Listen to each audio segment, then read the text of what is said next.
আসসালামু আলাইকুম। আপনি সবাই কেমন আছেন? আমিও আল্লাহর রহমতে ভালো আছি।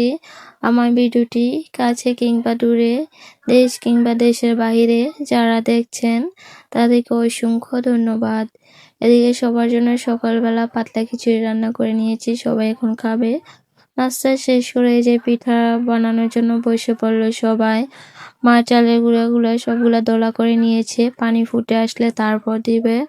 তা আপু আসার পর অনেকগুলো পিঠা বানানো আছে। এদিকে ফুল পিঠা বানাচ্ছে প্রায় 10 থেকে 12 কেজির ফুল পিঠা, সব মেহমান আত্মীয় স্বজনদেরকে দেওয়া হবে তার জন্য আর কি। এদিকে ইনি নতুন একটা পিঠা বানাচ্ছে, সমুচা পিঠা। এটা নাকি খেতে খুবই ভালো লাগে, কিন্তু আমার কোনো পিঠাই ভালো লাগে না এই তেলের পিঠা বলতে গেলে।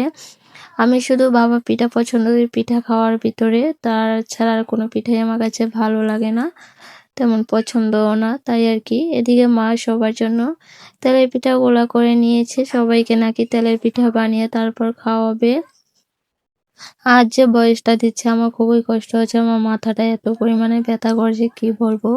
গতকালকেও শরীর অনেকটা খারাপ ছিল, 2 চোখ ফুলে গিয়েছিল চোখের ব্যথায়, কি করার। এদিকে যে সবাই পিঠা বানাচ্ছে, তাই আপনাদের মাঝে শেয়ার করার জন্য একটু একটু করে সব ভিডিও নিয়ে নিচ্ছি আর কি। আমার ভিডিওটি যদি ইউটিউব চ্যানেল থেকে দেখে থাকেন প্লিজ সাবস্ক্রাইব করে পাশে থাকবেন, আর পুরাতন আপু ভাইয়াদেরকে অসংখ্য ধন্যবাদ। আজ আপু চলে যাবে, তো এই যে সব প্যাকেট পুকেট করে রেখে দিয়েছে, যেহেতু রাত্রে চলে যাবে।